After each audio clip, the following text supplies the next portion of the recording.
Johanna is a professor from the Swedish University of Agricultural Sciences. I met her, I think, in 2008. No, six.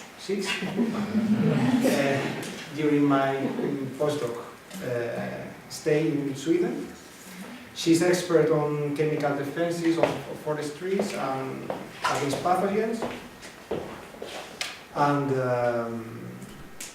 we collaborated in the study of endophytes of forest trees. But now she's focused, or he is also starting a new line. It's on Phytophthora, on beech in Sweden. Her talk is going to be about this. So thank you, Johanna, to be here. Welcome. Thank you. Thank you. Thank you for letting me give this talk, and thank you for introducing me. I can add one thing to the introduction. I am perhaps the only researcher, at least in our forestry faculty, whose work has become radio theater. I will tell you later about it. But it's all related to these very specific pathogens that we call Phytophthora that we are studying. I would like to tell you a little bit about southern Sweden first, and then about this problem with Phytophthora that we have, and then about citizen science, which is a way, we think, to mitigate this problem in many ways. And when I say we are quite many working with this problem in our lab. I would especially like to mention my colleague, Michelle Cleary, who is the project leader for this Phytophthora project. And we have been lucky recently to get financing from different organizations and councils. So southern Sweden, I don't know how many except you have been there. Have you visited it? No? That's nice, then I can tell you more. So it's this area, the very, very southern part of Sweden, which is close to Denmark, and the Baltic Sea is around us. And I'm talking about County of Scania, which is this area, and it's about 1.3 million people living there. Malmö is the biggest city, which is 342,000 people, and I think it's not very impressive for you, but in our conditions it's quite densely inhabited area with a lot of traffic and a lot of people moving around. And the landscape is very flat. It's quite a flat area, and we are surrounded by the sea. You can see a little bit measures here about the area. We have these few little bit bigger cities which are often less than 100,000 people. We have a long coastline and a lot of agricultural land. And then we have some topography, which is like this area, which I'm going to tell you more about later on. But basically it's very flat, and it's sea is giving us a lot of character to our area.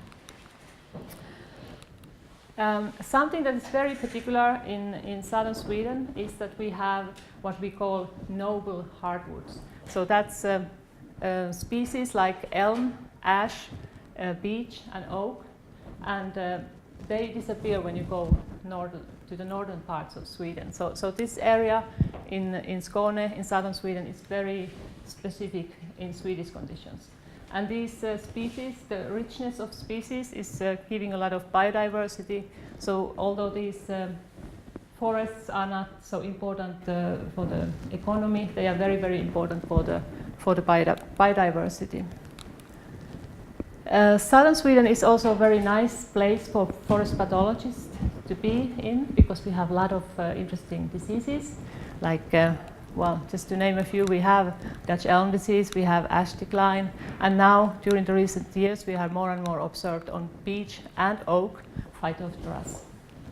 And that's what I'm going to tell you more about. So, Phytophthora came to my life in 2010. I met it in this first time in this park, which is Pildams Park in Malmö, and it's a very nice park. It's about a little bit more than 100-year-old beech trees. They are cut in very specific forms. It's quite interesting park, and I think there are not so many parks in Europe having European beech in this form, and it's about 45 hectares. The forest managers or the park managers had noticed then in 2010 that more and more of the trees were looking like this. They had very, very transparent crowns. The leaves were pale and small. And when we went there and we looked at the roots, we could see that the roots had lost a lot of fine roots. So they didn't look very functional in many cases. And in many trees we could observe on the trunks this kind of bleeding cankers, like lesions that were oozing, a kind of rust-colored liquid, and in some cases we could see that the bark was it was lost when these lesions got older. We saw also that many of the trees were occupied or colonized by other fungi, causing aggressive rot-causing fungi. So it didn't look good. We asked, we had some suspicions about Phytophthora, and we asked a colleague from Germany, Thomas Jung, who is an expert on Phytophthora, to help us, and he very quickly diagnosed that we had at least 2 species of Phytophthora in this park.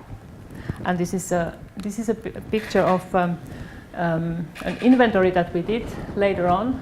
We found bleeding cankers in at least 20% of the trees. I think there were like 1,400 trees that were inventoried. And in some cases, this yellow area, we were not quite sure if it was Phytophthora or something else. Then we had half of the trees without these symptoms. And we showed this result to the park managers, and they were very happy because there were only a small part of the trees showing this symptom, and of these trees only a few were so bad that they had to be cut, like, I don't know, 5 or 10 trees. So this was my first lesson in science communication, how wrong it can go, because if you have so many trees showing the bleeding cankers, probably the situation is quite bad. And because many trees don't show this symptom, even though they are infected. And this is one of the big problems with Phytophthora. Sometimes you don't see it. It can be there, but you don't see it.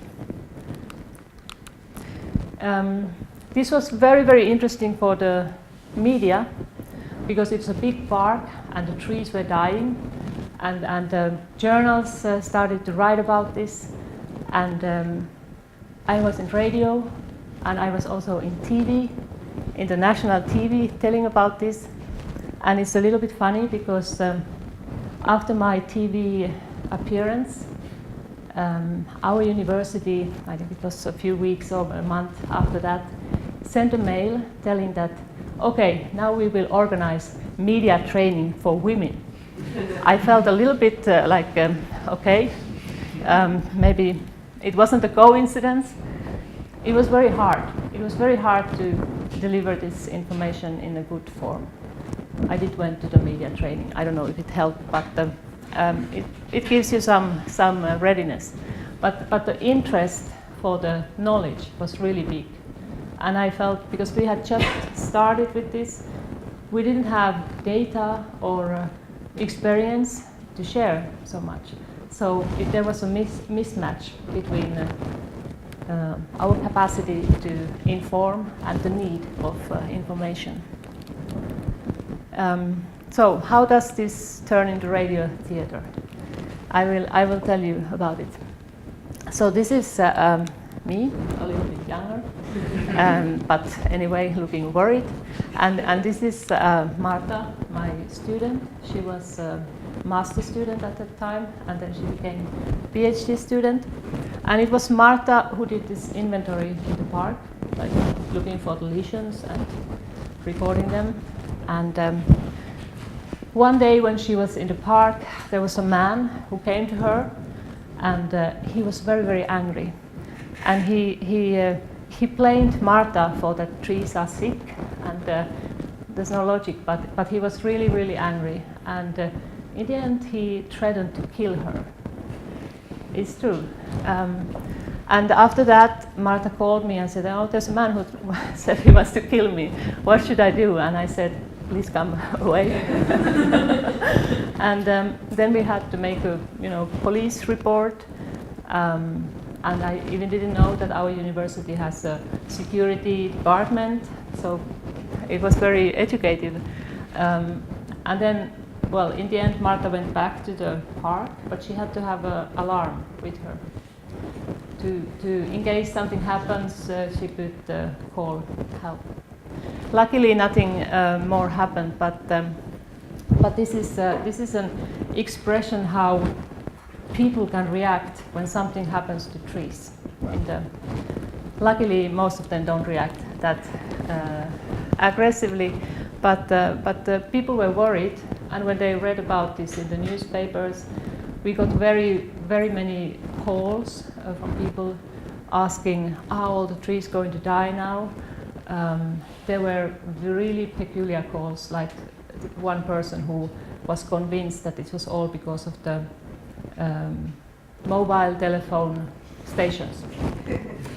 And as a state university, we have a duty to consider all the contacts from the public, and it wasn't very easy.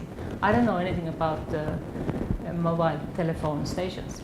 I don't think it was the cause, but yeah, it's hard to discuss that kind of things. Anyway, these things I told to a writer then 2012, about 2 years after that, because there were 3 writers that got the task from the city of Malmö to write a radio theater about the dying trees in this park. And I told about these things that had been happened to one of them, and he made a radio theater about some researchers in the park, and in the end some of them was shot. So it was a very dramatic radio theater. Luckily, no one shot us anymore or threatened us. So we have been continuing to work with Phytophthora. Of course, it took a while before we could get really research projects going on. So what is Phytophthora? I think many of you know something or more about Phytophthora, but it's a group of very powerful plant pathogens. They belong to Oomycetes, so they are not fungi. So they have differences in cell wall, for example, no chitin in cell wall. And what is characteristic to Phytophthora is that they have different types of spores. Spores that can be resting in the soil for a very long time, and other spores that can be swimming in water and infect new plants very quickly. So it's very effective life cycle and very well adapted to being a pathogen. This is just to show how we study Phytophthora. Both soil samples and tissue samples can be used.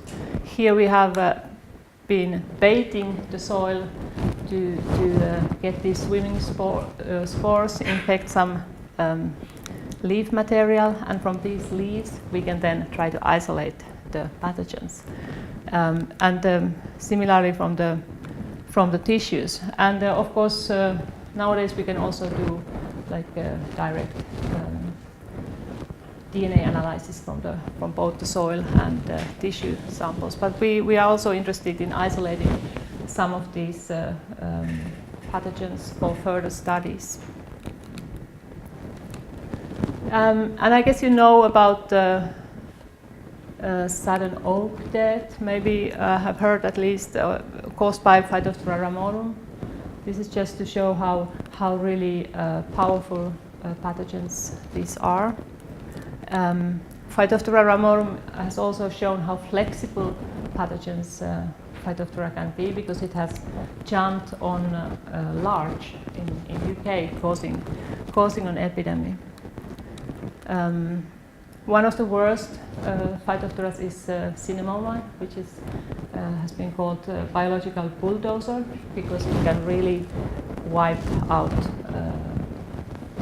almost any plant. It has a very, very broad range of host plants.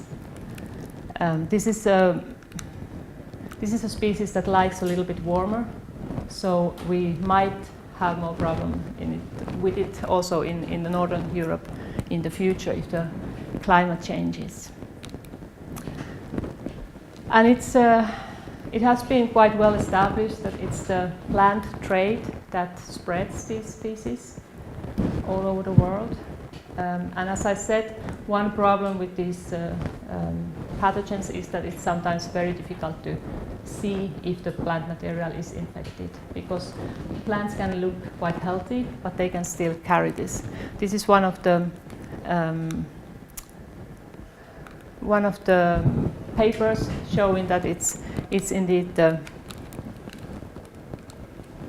living plants that is the biggest cause of spreading of forest pathogens in Europe.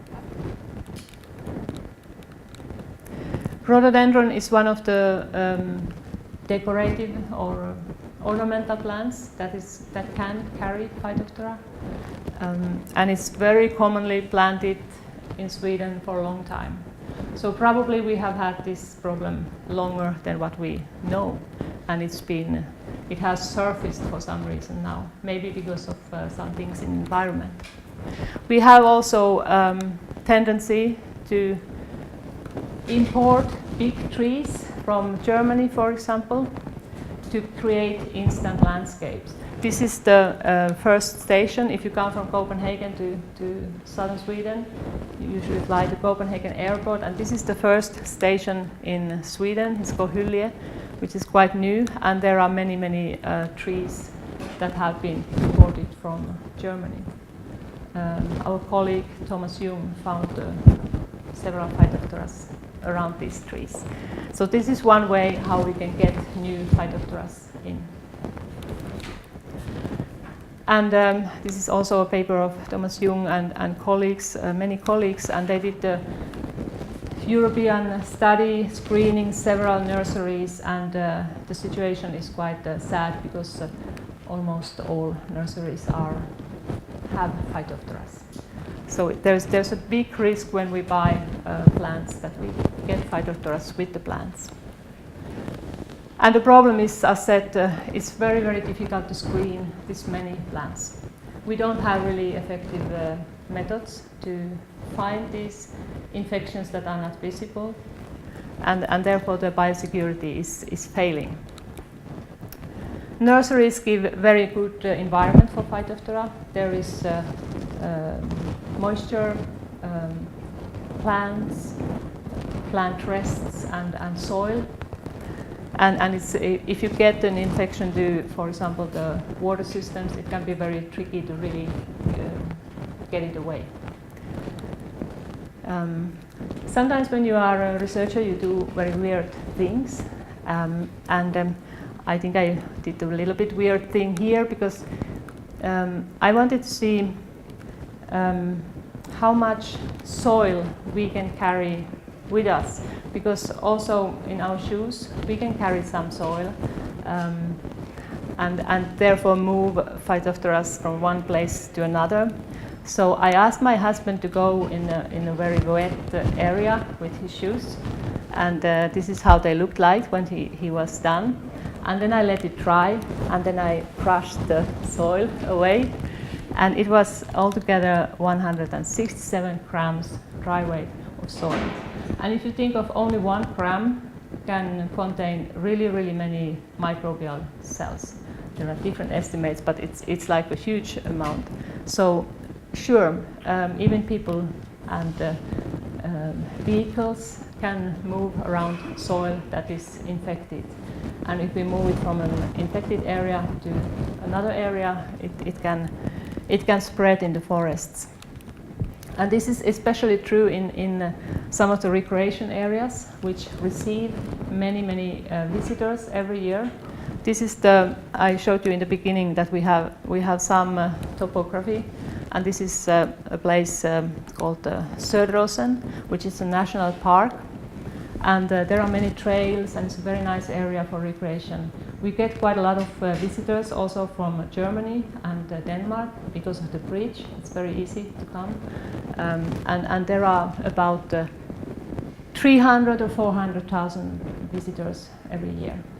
So if everyone carries 1 gram in their shoes, we can get a lot of many grams into this area, and also move it away from there, because we have a Phytophthora here.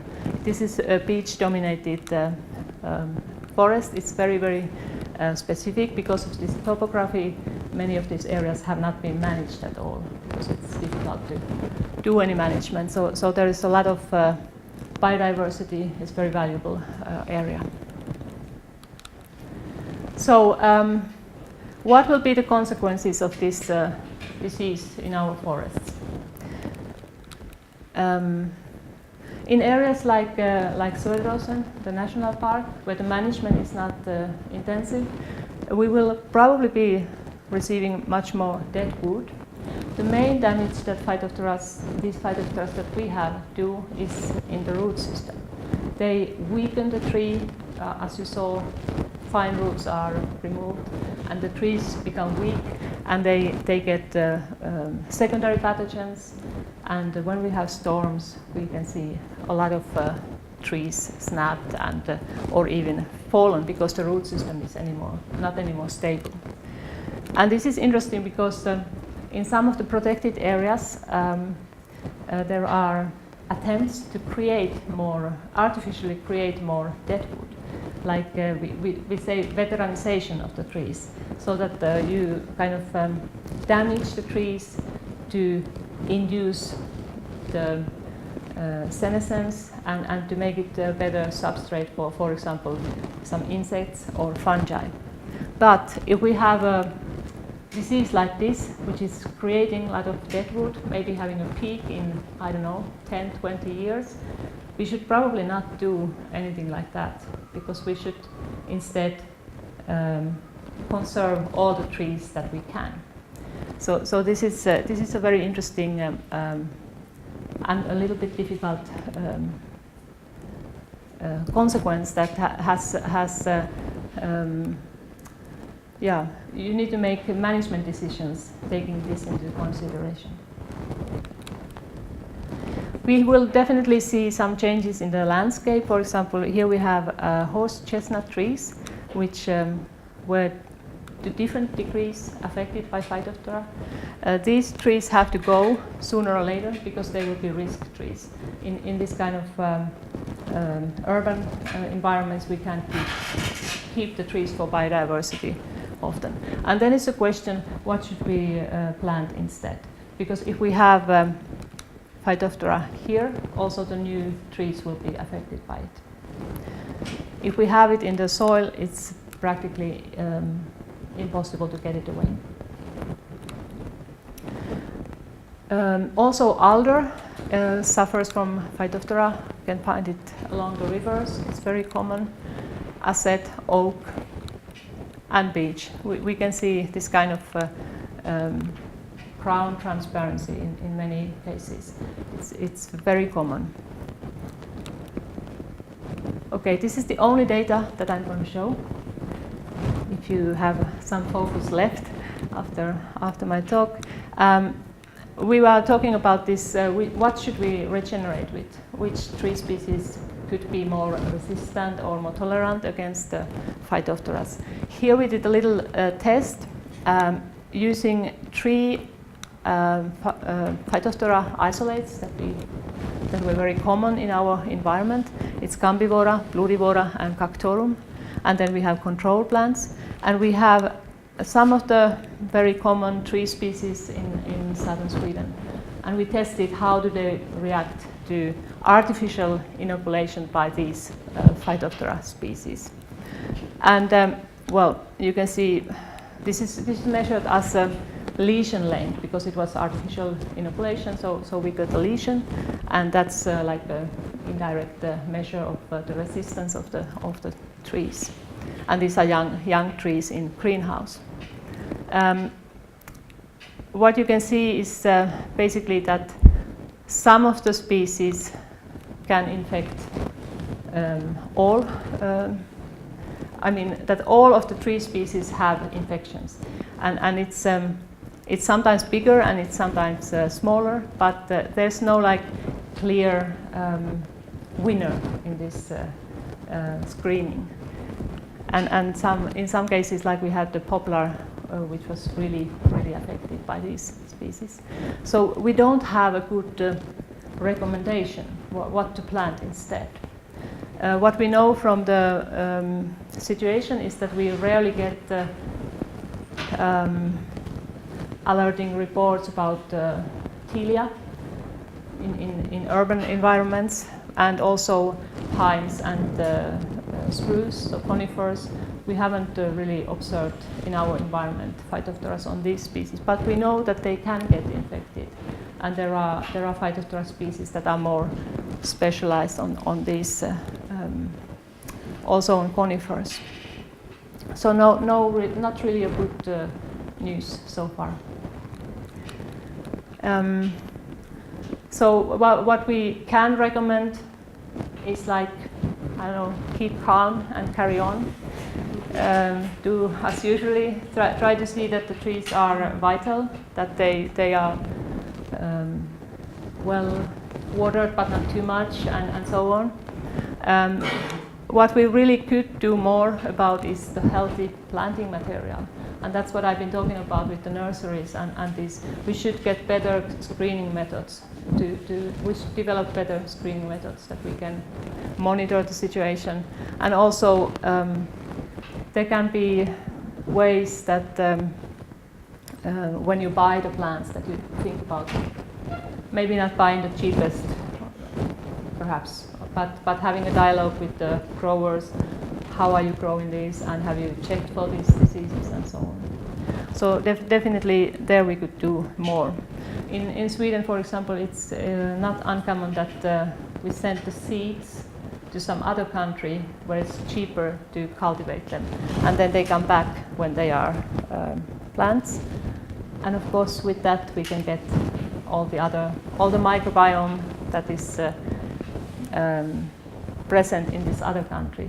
So this kind of practices we should probably reconsider. Spreading the risk, of course, as said, we don't really know which tree species is best. So perhaps it's, until we know more, it's better to, when possible, use different tree species and different genotypes. But this is perhaps done anyway. And maybe we need to start think differently about many things. Probably this is one factor that is driving the rotation times shorter. Probably this is one of the factors that causes that we can't perhaps have uniform alleys anymore. We should have this risk spreading and so on. So this needs to be taken into consideration and put in the decision support systems in a better way. It's practically not done today. Finally, some words about the citizen science, which is a new project that we have started. And I don't know if you are familiar with citizen science, but it's basically involving people without scientist education or training to science. It sounds risky, it's true, but there are different levels from which differ with regard of the engagement of the people.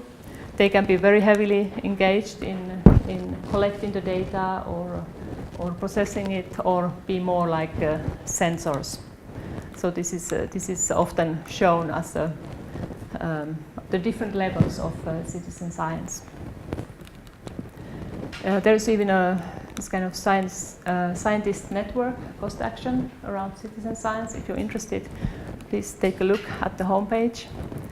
And there are some very nice examples. Maybe you have met sometime, like in UK, this observer tree, monitoring tree health, very successful in involving people to report and observe the tree health. And then around Southern Oak Death in California, is very famous and successful citizen science initiative. Also in South Africa, they are doing this, involving people to monitor and report when they see sick trees. In our case, so far we have seen citizen science like a two-way interaction, is both to gather information to us, where do we have Phytophthora, and also to spread the information and knowledge about Phytophthora. So we have produced some information material, like a booklet about Phytophthora, how to handle Phytophthora.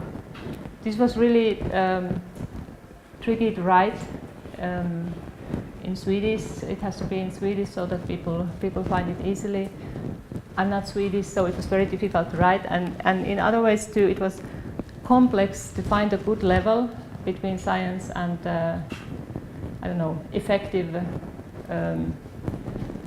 spreading of information. So I think one thesis was very easy to do instead of this. This was much more harder. I was complete wreck when I was done with this. But it's nice. We could collect a lot of the information that is available in a form that is accessible. This is also found in internet.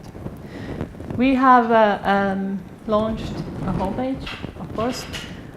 If you have time, please go and see what is there. We are in the process of completing it, so everything is not complete. But that's also to spread information and hopefully also to have some interactivity between people. You can like us in Facebook as well. And otherwise, we will be organizing some education, how to diagnose and how to recognize symptoms, and we are already doing a lot of demos. Like people call and that they want us to come and see their trees, and usually we can take some samples, which is good for our research because we can get samples for the population studies. And during these meetings, like this is in Göteborg, the people from the park management, they ask and we tell. So it's very in a small format, but it's very close to people, and we do a lot of this. So if we, with this initiative, can hinder things like this. There was a man whom I met once in an excursion, and he said, "Oh, one of the rhododendrons that I bought, it looked really crappy. It was really bad looking. So I planted it in the forest by the river." And I said, "Oh." But that's what you do when you don't know. It's not weird in that sense. I mean, with some luck, he planted the Phytophthora infected rhododendron in the forest by the river, where it can spread very easily to a broad area. But he didn't know. So that's we would like to increase the knowledge and increase the awareness about this problem. And this is one way. I mean, if you can hinder this by spreading the information, then it's that would be great. Okay, so gracias, and keep your boots clean.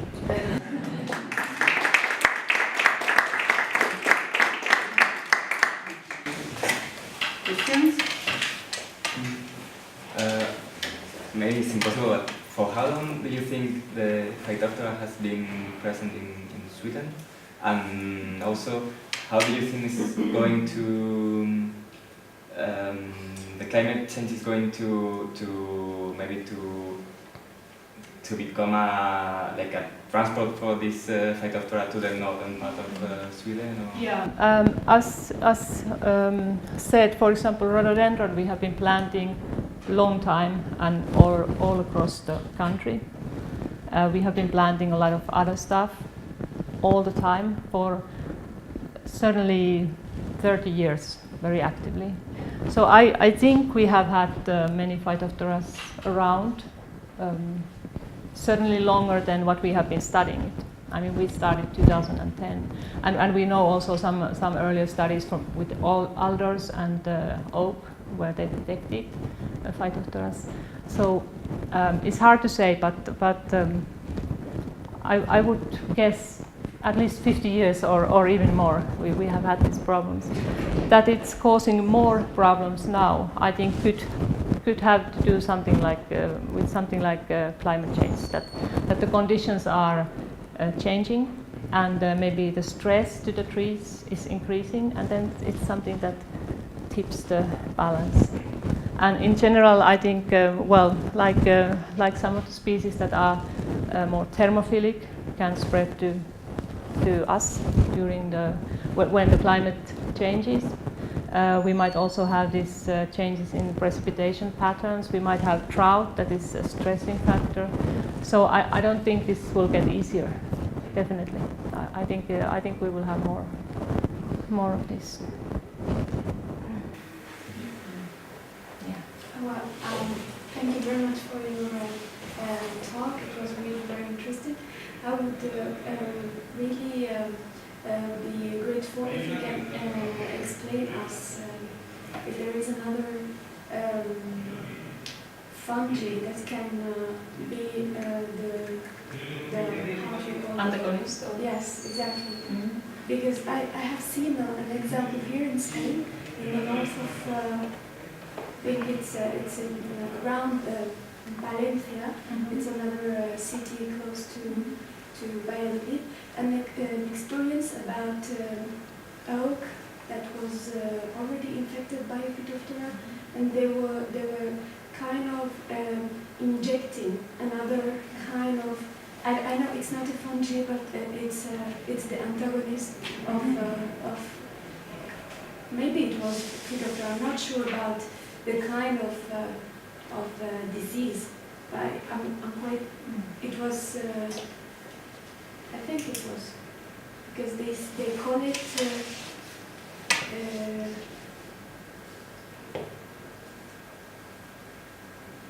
Well, I'm not quite sure. But do you know anything about this?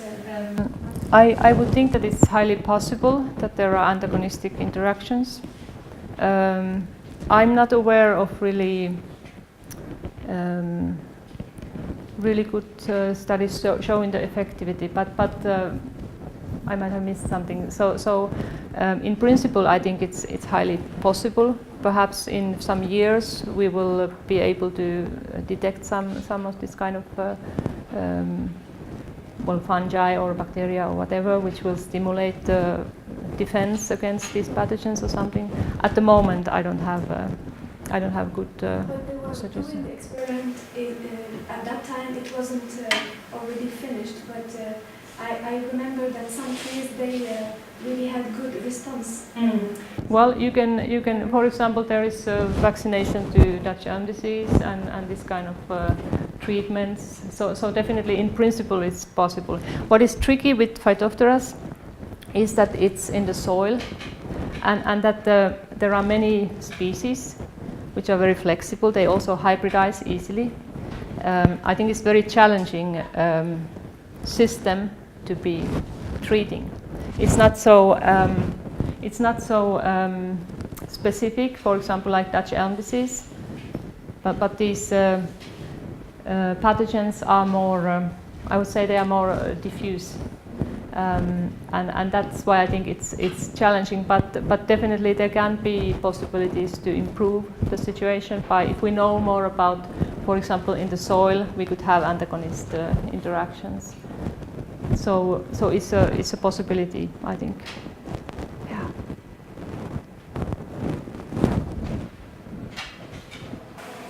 And speaking about stress, do you know of which predisposing factors are concerning this disease, or if historical management predisposes to suffer the disease? I think that drought is one factor that can stress the trees and weaken them, and also the sequence of drought and maybe flooding. I mean, it's a drought stressing tree and the flooding with a lot of water where the Phytophthora can swim. If we have, I don't know, dry summer and wet winter in a certain sequence, that could be too much for the trees. So in general, I guess anything that throws down the vitality can predispose. But I don't know if we have good data to show pinpoint particular things. Drought is, of course, something that trees often experience, and yeah.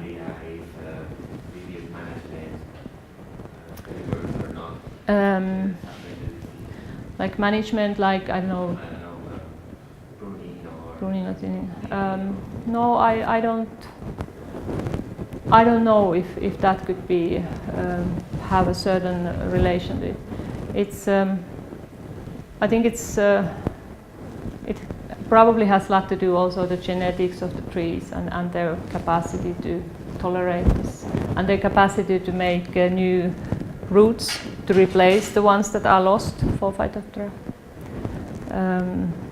So it's a complex relation. Thanks, Anna. Very nice talk. Do you know if all the infected trees die when they get infected, or if they can recover? There are some individuals that are resistant to disease. I think it's common that if they get infected by Phytophthora, they are weakened, and then it's probably something else that kills them. And from our experience, I mean, now we have been looking at the trees only a few years. Some of them seem to be, for example, when you see the lesions, sometimes they dry out and stay very small, sometimes they spread a lot, and there are a lot of factors that we don't know what happens under the ground, which is the important part for these Phytophthora. I think the sequence from infection and the death can be very variable. It's not like instantly killing, but it's more the weakening that I think is the worst thing, and it's also making this very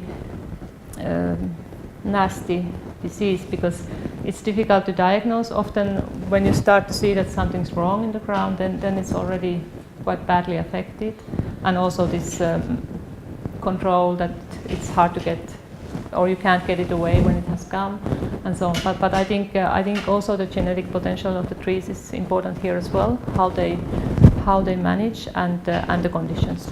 So I don't have a good answer to that. What do you do with the infected tree in a park? What practices do you? Yeah. Well, usually because it's not that like with Dutch elm disease that it helps to reduce the spore load if you immediately cut it and destroy it. So usually we recommend that the tree should be kept as long as possible, which can be depending on these secondary pathogens. So monitoring is perhaps the practical recommendation, because as we know, it's not going to help. Well, you can think that if the tree is taken away, the roots will disappear or something, but I would say that the benefit of keeping the trees as long as possible is bigger.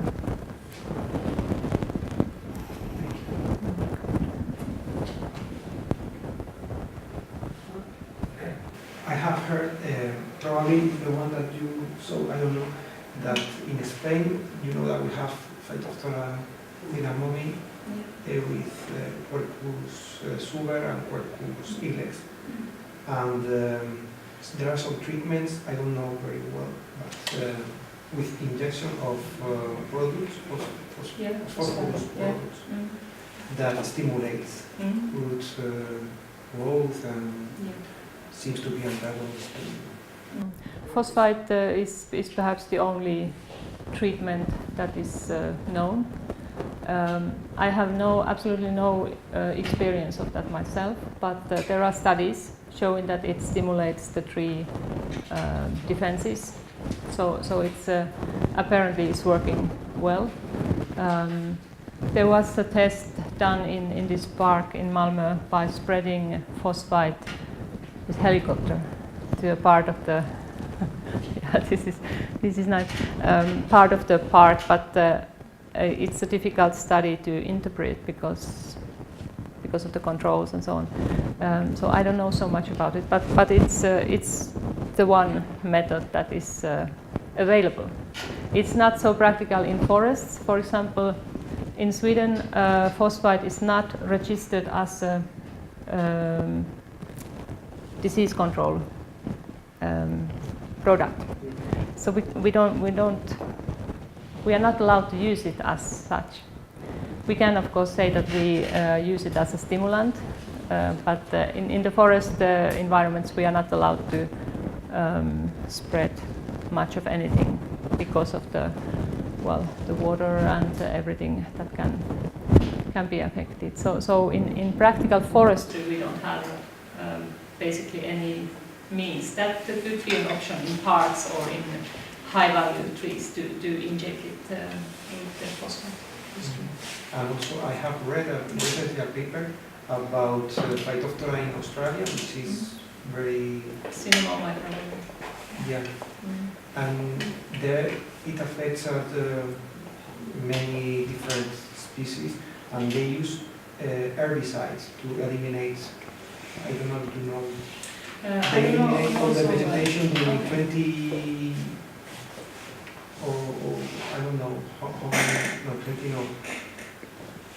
So they destroy everything to limit it? Or, The only strategy to recover affected soil is to eliminate all the vegetation. Yeah. It's very aggressive, but everything. Yeah. And then they recover the area. Yeah. The problem is with this that they can stay for a long time in the sun. But whatever works. Yeah. I guess. I think here in Spain, especially with Quercus sugar, in a system where trees are very valuable, as the dehesa, when you only have 30 trees per hectare, something, so they are very important for the whole system. At this place they found Phytophthora even at 3 meters depth. So it's not so easy to deal with that, and water works like that. I mean, the water level go up and down, and it's so easy to move all the... Yeah, it's very tricky.